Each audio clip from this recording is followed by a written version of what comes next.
Olá, vamos dar continuidade ao nosso vídeo. O primeiro vídeo foi com algumas orientações e conceitos em relação à ISO 9001, e agora a gente vai começar a falar sobre os requisitos normativos de maneira resumida e com algumas orientações. Vou só compartilhar aqui a tela, para ficar melhor a visualização. E projetar aqui o nosso PowerPoint.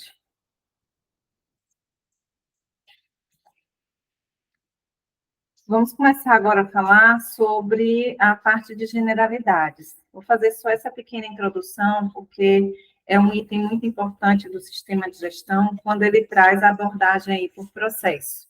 Tá? Essa abordagem do processo, ele trabalha o seguinte: os processos, eles são integrados. Funciona como sistema, a mesma coisa do nosso organismo. Então, se o meu estômago ele não está bem, logo eu vou sentir dor de cabeça, eu vou sentir fraqueza. Então, um órgão do meu corpo, quando ele não está bem, ele vai impactar nos outros e, consequentemente, no todo. No todo. Assim funciona também nas empresas, quando a gente fala de processo. Então, vamos imaginar que o meu processo é um processo de recursos humanos. E aqui eu tenho fonte de entrada, que eu preciso identificar quais são os meus provedores internos ou externos, para que o meu processo ele aconteça da melhor forma possível, que eu consiga gerar saídas com qualidade. Então, eu preciso alinhar com o processo que vai dar entrada para o meu provedor, e o interno é um processo interno, o externo é quando é externo à organização, quando eu dependo ou de um cliente, informação de cliente, ou de outra parte interessada, de algum órgão de fiscalização. Então, se eu dependo desses órgãos, eu tenho que ajustar o meu processo para que eu consiga buscar essas informações em tempo hábil para realizá-los. Então, com o processo de RH, imagine que vou precisar fazer contratação de mão de obra. Então, é importante que o líder do processo, os líderes, eles me passem um perfil, as competências, para que eu possa fazer essa contratação e conseguir trazer profissionais que atendam as competências das quais esses gestores, eles precisam. Então, se o gestor ele me dá uma informação errada ou ele não me dá uma informação completa em relação à competência, logo eu vou fazer todo um processo seletivo e eu posso não contratar a pessoa que efetivamente vai atender a necessidade desse gestor. E logo vai impactar também na qualidade do resultado desse processo pelo qual ele vai ser contratado. Então, eu preciso definir o requisito junto com a liderança para eu poder saber qual a melhor forma de realizar, de contratar esse profissional com um perfil específico.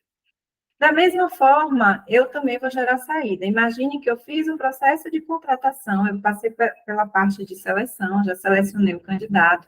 Agora, eu preciso que esse candidato, uma vez selecionado, ele seja contratado. Então, eu preciso saber o que o processo do departamento pessoal, ele necessita em termos de informação e documentação, para eu poder fazer entrega com o tempo hábil e a documentação necessária, senão a gente acaba perdendo tempo e atrasando todo o processo. Então, isso é para ficar claro o entendimento, a visão de processo, que é tão importante. Outro item importante é o item de PDCA. A norma, isso aqui a gente encontra na norma, tá? Na ISO 9001. Ele já vem trazendo esse modelo aí, esse desenho. O item 6 é o requisito 6 de planejamento. O item 7 e 8, que é a parte do né, de fazer, de execução. O 8, ele traz muito item de execução, mas o 7 é o que vai dar apoio, suporte para que o 8 aconteça, que é a parte de recursos. Então, eu tenho recursos humanos, eu tenho recursos materiais, e a partir do momento que eu faço esse planejamento para atender a execução, né, eu tenho que saber o que é que eu vou entregar para que seja feita a execução da melhor maneira possível. E a norma, ela traz o conceito de fazer treinando, não é só executar, eu preciso treinar as pessoas que estarão envolvidas no processo. Eu tenho que avaliar o desempenho, e essa avaliação de desempenho deve incluir satisfação do cliente, resultados do sistema e produtos e serviços, que é o item de checar. E o item 10, que hoje a norma ela traz um item específico só para melhoria, que é a parte de melhoria contínua. Eu tenho dado, eu tenho informação, eu vou avaliar, vou analisar e vou implementar a melhoria contínua, ou seja, eu vou identificar ações que eu posso fazer para melhorar continuamente o meu processo, os meus processos e, consequentemente, o meu sistema. Até porque os processos são feitos por pessoas e pessoas são falhas. Aqui é uma outra estrutura, né? Estrutura de alto nível, que é o planejar, o fazer, verificar e agir. O item de liderança e contexto da organização, ele acaba sendo integrado aí à parte de planejamento. O item de liderança, como a gente viu aqui, ele está dando a sustentação ao PDCA. Sem ele aqui, o PDCA não funciona. A liderança, por isso que tem um item específico para a liderança. Porque para que o sistema ele aconteça e que ele se mantenha, é preciso que a liderança forneça recursos, né, que ela planeje com os objetivos voltados para atender a satisfação das partes interessadas, que defina a política, para que as coisas efetivamente aconteçam e o sistema se mantenha. E aqui a gente começa a falar agora sobre a parte de contexto da organização, que vai até o item 4.4. Entendam que nesse requisito aqui, no 4.1, ele fala sobre a organização e o contexto. Ele vai dizer que não precisa de documentação específica, porém, você precisa fornecer evidências. E ele diz que evidências de quê? Que eu tenho que analisar questões externas e internas. Lembram que a gente falou de risco? Então, a norma hoje ela é toda voltada para risco. Então, eu tenho que entender quais são os riscos do meu negócio. É nesse momento aqui, do contexto. E esse contexto, eu vou avaliar o contexto externo, que é ameaças e oportunidades, e o interno, pontos fortes e fracos. A norma não diz qual a ferramenta que você vai usar, porém, nós sugerimos a SWOT. Eu não preciso ter um planejamento estratégico, mas eu tenho que ter uma evidência de que eu fiz alguma análise de contexto. Então, eu vou ter, nem que seja uma ata de reunião com essa SWOT, analisando esse contexto para poder tomar ações também de mitigação, que é um outro ponto da norma, que é o item 6 de risco, que ele faz que a gente fala que a gente tem que mitigar. Então, como é que eu vou mitigar? Através de ações estratégicas, que podem estar na saída de uma ata de reunião, tá? De análise de contexto. E a periodicidade? Você normalmente vai fazer essa ata de reunião de análise de contexto, ou anualmente, junto com análise crítica, ou quando tiver alguma mudança no sistema, porque a gente já tem um outro item também que fala sobre mudança. Então, mudou qualquer coisa na minha realidade que pode impactar o meu sistema, seja externo ou interno, eu vou ter que parar e vou ter que reavaliar. E aí a gente vai falar um pouco mais à frente, quando for falar do item 6. Entendendo as necessidades e expectativas de parte interessada. Eu já vou colocar aqui também, porque a norma diz que você não precisa ter nenhuma documentação, porém, tem que fornecer evidência de que você fez essa identificação. E aí a gente coloca normalmente no anexo do manual. Aqui é só um exemplo, não precisa ser assim, mas aqui é o modelo. Eu levanto todas as minhas partes interessadas, os requisitos e como é que eu vou avaliar. Tá? Então, eu posso colocar por grupos. Aqui eu tenho colaborador e docente, são clientes internos. Eu posso ter clientes externos a mais do que aqui na realidade é discente, né? Que são professores. Então, alunos, perdão, esses alunos, eu posso classificar também, dividir por perfil, caso eu tenha requisitos diferentes. Então, se eu tiver requisitos diferentes, eu vou dividir aí as minhas partes interessadas. Aqui a determinação do escopo, e aqui a norma, ela fala que essa informação, ela tem que ser documentada. Por que essa informação tem que ser documentada? Eu vou só colocar aqui um exemplo para vocês do escopo e da exclusão, e depois eu vou especificar o porquê. Aqui eu tenho treinamento profissionalizante, tecnológico em engenharia de petróleo, segurança operacional, consultoria na área de QSMS, exploração e produção de petróleo e desenvolvimento de inovação tecnológica. Então, o escopo, ele delimita o que é que vai ser auditado, o que é que a empresa vai ser certificada. Eu posso ter 10 produtos, mas eu só vou certificar um. Eu posso ter 10 processos, mas eu só vou certificar um processo. Então, eu posso certificar um produto, como eu posso certificar um processo. Por isso que a gente define o escopo. Eu tinha um cliente que era uma indústria de tecido e eles, estrategicamente, eles só certificaram o processo de fios, porque o cliente deles, que é um cliente internacional, exigia certificação da ISO. Então, eles definiram que seria só o processo de fios. Então, a norma também, ela te dá essa flexibilidade, porém, você tem que definir o escopo e documentar. E a gente documenta normalmente onde? No Manual do Sistema de Gestão da Qualidade. E abaixo, normalmente, a gente já coloca os itens de exclusão.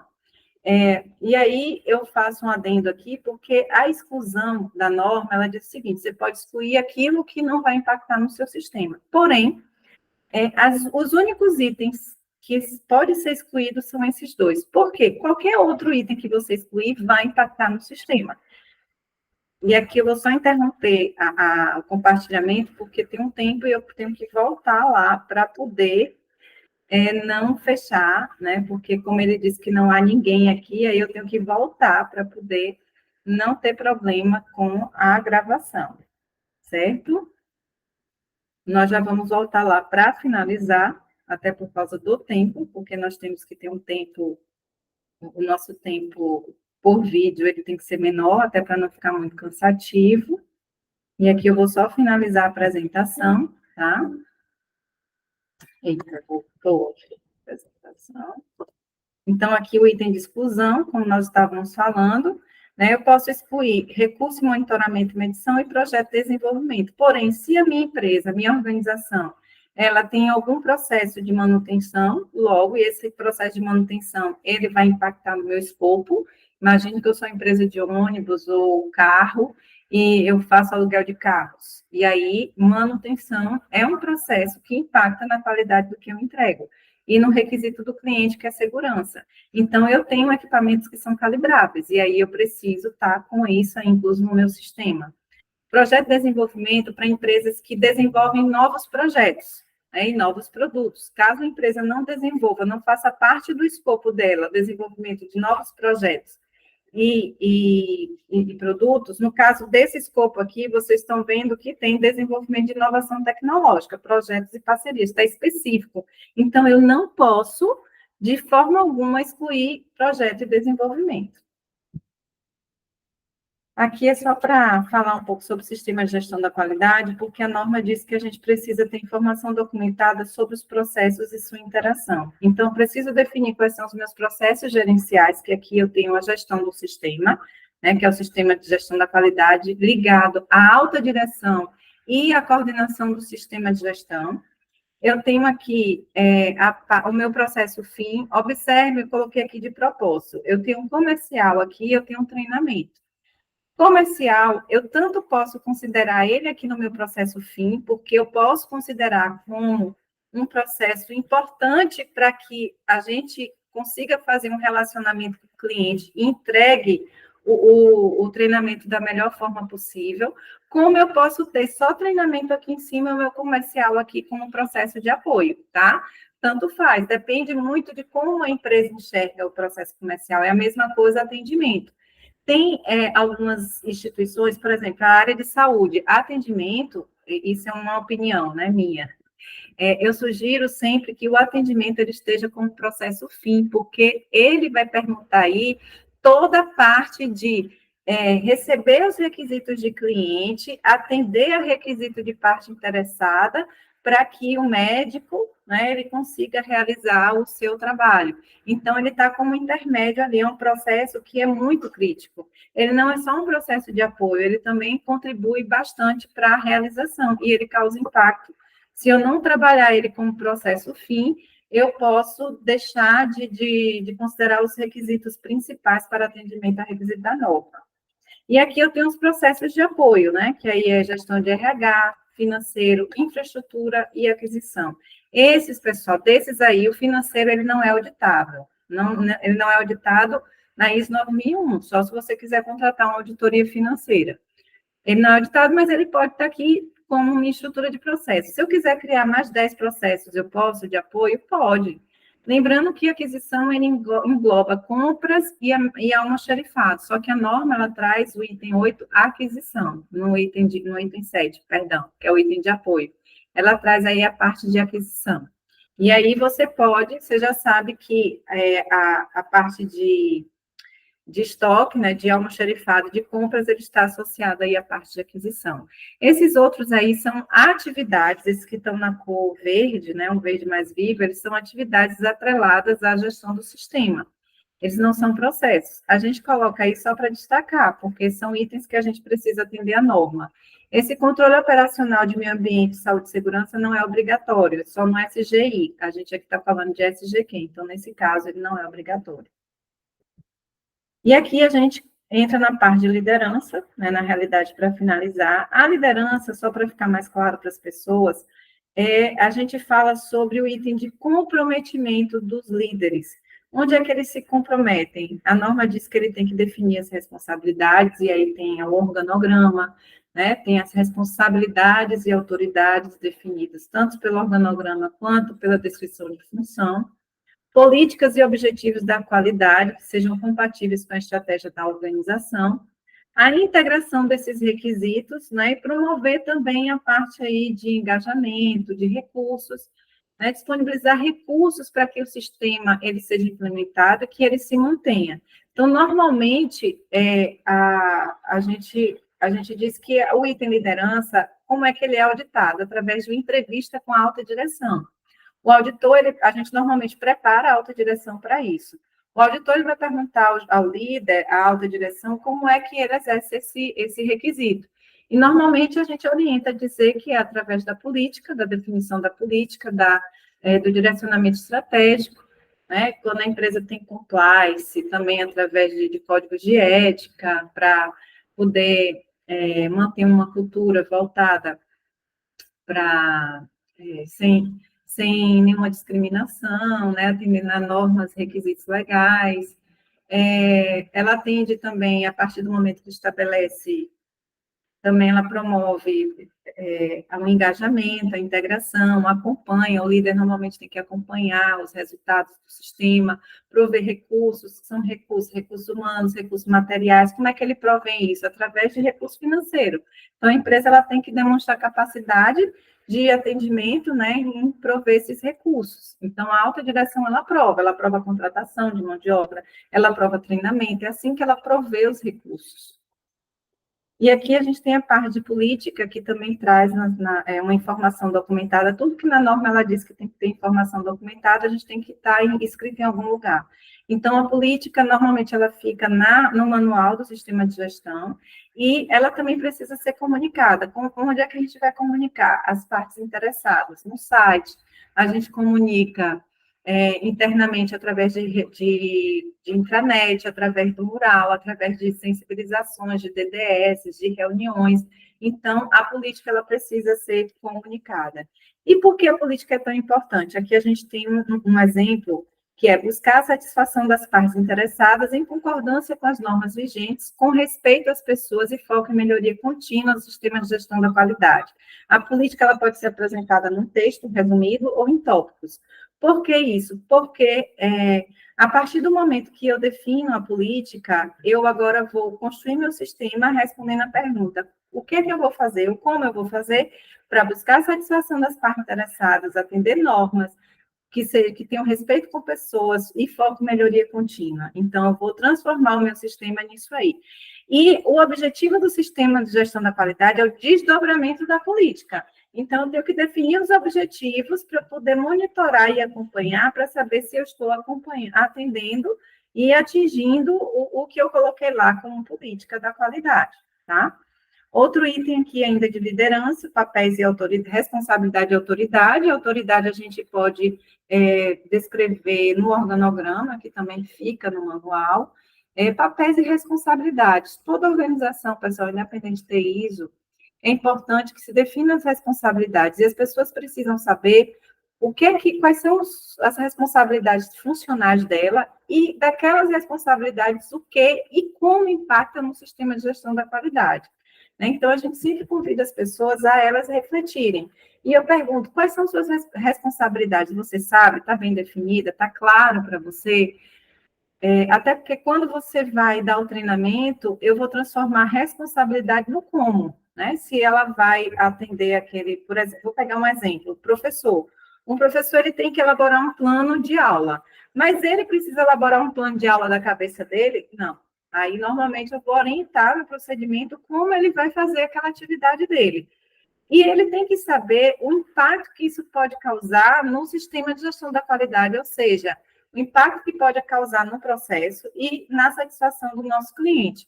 Então, eu não posso fazer um plano de aula que não atendam, as regras, né, normas específicas, né, voltado para o ensino. Então, o professor vai ter que atender normas, ele não vai fazer um plano de aula aleatório, né? Então, ele tem que seguir requisitos específicos para que, e ele tem que saber que a qualidade do que ele vai entregar, no que é que ele pode impactar na satisfação do cliente. Tá? Então, a gente vai terminar aqui essa segunda apresentação. A gente termina aqui, vou interromper e vou me despedir de vocês. E aí, nos próximos vídeos, a gente vai dar continuidade aqui ao conteúdo. Então, até o próximo vídeo. Até mais.